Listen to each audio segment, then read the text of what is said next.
This winter across the United States might go down as one of the most unforgettable seasons we've seen in decades. I'm not exaggerating when I say what's forming right now could rival, and possibly even surpass, that legendary 2013 winter everyone still talks about. Back then, we saw entire cities buried under snow, week after week of Arctic air, and that relentless, bone-deep cold that just never let go. But this time, the setup looks even more extreme. I'm talking about snow starting early, hanging on late, and turning the entire heart of the country into one massive deep freeze that could last straight through March. Maybe even into April up north. This isn't just another winter forecast. This is the kind of pattern that defines an era. The kind of winter we'll all still be talking about years from now. And it starts early. Late October, right around Halloween. The first real blast of winter roars in. Imagine waking up in Billings, Bismarck, or Fargo and seeing your neighborhood blanketed in a fresh 6 to 10 inches of snow before you've even taken down your Halloween decorations. Even Minneapolis could be seeing near-foot accumulations by the end of the month. And once that first Arctic front dives south, the message will be crystal clear. Winter isn't waiting this year. That cold air is going to lock in fast and hard, pouring straight out of the Arctic and settling across the northern half of the US before most of us have even raked our last leaves. As we move into November, that chill deepens and spreads like wildfire. Denver, Salt Lake City, Cheyenne. Those cities could be getting pounded with back-to-back snowstorms. I wouldn't be surprised to see snow totals climb toward 30 or even 40 inches before December even begins. Across the upper Midwest, it's going to be pure chaos for snow lovers. Minneapolis, Green Bay, and Chicago could be in for one of the snowiest Novembers in recorded history. And with those lake effect snow bands firing nonstop off Lake Michigan and Lake Superior, Chicago could easily pick up 20 inches of snow by Thanksgiving alone. That hasn't happened since the brutal early winter of 2013 to 2014. It's like déjà vu, but colder. By the way, if you'd like specific weather forecasts for your region or city, please leave them in the comments. I'll answer them individually as time allows. Also, if you like the video and subscribe to my channel, you'd be very grateful. Now let's move on. Then we hit December, and this is when things get serious. The jet stream takes that dramatic dive, pulling bitter Arctic air straight down into the southern United States. That's when people in Texas, Oklahoma, even northern Louisiana, are going to look out their windows and see snowflakes falling again. We could be talking about multiple ice and snow events deep into the south. Up in the Rockies, snowpack won't be measured in inches anymore. It's going to be measured in feet. I'm expecting totals over 100 inches in the high country of Colorado, Utah, and Wyoming. Meanwhile, up across the Midwest and Great Lakes, we could be witnessing one of those historic Decembers. Cleveland, Detroit, Buffalo. All those cities could surpass 40 inches of snow before Christmas.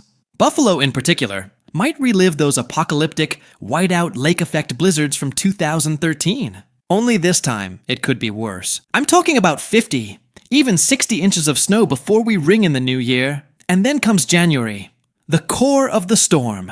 The time when the entire country feels like it's locked inside a freezer door that just won't open. The central and eastern United States will be trapped under a massive dome of Arctic air. You'll see highs in the single digits stretching from the Dakotas all the way down into Missouri and northern Arkansas. Across the Midwest, it's going to be relentless. The Great Lakes will start freezing early, and we could see temperatures stay below freezing for nearly 3 straight weeks. Chicago, Indianapolis, Milwaukee. Get ready for stretches of 10 to 20 degree wind chills that will take your breath away. And as for the snow, it's just going to keep building. By the end of January, we could be talking about totals like this. Minneapolis around 75 inches, Chicago near 60, Detroit close to 65, Cleveland around 70, and Buffalo well over 100 inches. And it won't stop there. The Appalachian region, Pittsburgh, State College, Charleston, will be absolutely hammered by repeated snow systems. The I-95 corridor will ride that fine line between snow and rain all winter.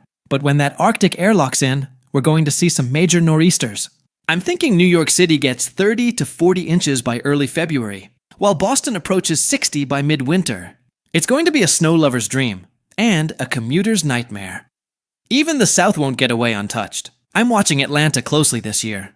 Multiple chances for snow and ice look likely, And we could even see one of those rare, paralyzing 3 to 5 inch snowstorms that shut everything down. Nashville and Memphis could both top 10 inches for the season. And northern Texas, yes, Dallas and Fort Worth, might end up with 3 to 6 inches spread across a few separate events. That's a big deal for that region. By February, the country will still be buried. Layers of snowpack will blanket everything from the plains to the Great Lakes to the Northeast. Even as the sunlight starts to stick around a bit longer, the snow just won't melt. In parts of Wisconsin and Michigan, we could see snow depths of 3 to 4 feet. Upstate New York, 5 to 6 feet. Some mountain towns in Colorado or Utah, over 100 inches sitting on the ground. Denver could be near 110 inches for the season. Salt Lake City pushing 95. Minneapolis close to 80. It's going to be unreal. Now, the West Coast might escape some of that extreme cold, but don't get too comfortable. The Sierra Nevada could see another monster year, 150 to 200 inches of snow, easily. Oregon and Washington are looking at valley-level snow early in the season, with Portland possibly picking up close to a foot in November and December alone. And then, March rolls around. Normally we start talking about spring thaws and warmer days. Not this year. This time, winter's grip refuses to loosen. Snow will still be covering the ground from Montana all the way to Maine. Some spots up north may not fully melt out until mid-April. This will be remembered as the winter that just would not quit. The kind of season that tests your patience, your power grid, and your snowblower. A winter defined by its intensity, its duration, and its sheer persistence. You'll feel that cold right through your coat, through your gloves. It's that kind of cold. The kind of snow that piles up storm after storm, until the world outside looks frozen in time. Alright, let's move into what's coming next. Because we've got a lot of active weather setting up across the country. Out west, rain is hammering California and the Pacific Northwest. And up in the Rockies, snow is starting to pile up. Exactly the kind of transition we expect this time of year. But this one's ramping up faster than normal. Sierra Nevada, Cascades, Northern Rockies, all seeing early season snowflakes flying. Now this run I'm looking at right now is the 0ZZ European model. For those of you who love the inside scoop, those are the stronger runs. The 0Z and 12Z model runs are usually the big ones that go full range and tend to be more reliable. I've been watching these for years, and you can always tell when something real is starting to develop. And that's what I'm seeing here. By Monday, that coastal low is still hanging on for dear life down in the southeast. Maybe brushing the outer banks again, but slowly losing power as it drifts out to sea. Meanwhile, the west just keeps getting hammered. Heavy rain for the valleys. Heavy snow for the mountains. It's the kind of pattern that just won't quit. By midweek, we'll have another storm system emerging across the Rockies, setting up a dynamic setup heading into late week.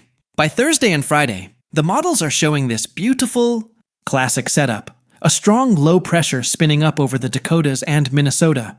A warm front out ahead of it, and a cold front crashing in behind. That's your perfect recipe for big-time temperature swings. If you live out ahead of that front, you're going to feel the warmth building. But behind it? That's your first taste of Arctic air funneling straight out of Canada. And yes, before anyone jumps in the comments again, Arctic air doesn't mean it's instantly freezing where you live. It means the air originates from the Arctic. It's all about the source region. And this is the real deal. A direct shot of cold air diving into the central and eastern USM. As we head into the weekend, I'm talking the 18th, 19th, 20th. We'll likely see a low pushing through the Great Lakes, dragging that cold front right into the Midwest and eventually the Northeast. So expect a noticeable cool down behind it. Temperatures could drop 15 to 25 degrees in some areas once that front clears through. And the West? That's where things flip again. We start to see ridging develop, warm air returning, and the jet stream setting up in that classic West Ridge East Trough pattern. It's a setup that screams late October storminess for the East Coast. By around the 23rd or 24th, the models are hinting at yet another coastal system, something that could mirror what we're seeing right now. That means we could be looking at another storm stretching from Florida all the way to Maine, riding that frontal boundary and bringing widespread rain, wind, and maybe even some mountain snow in the interior Northeast. Alright? If you'd like specific weather forecasts for your region or city, leave your region or city in the comments. I'll answer them individually as I have time. Commenting is completely free. Thanks for watching.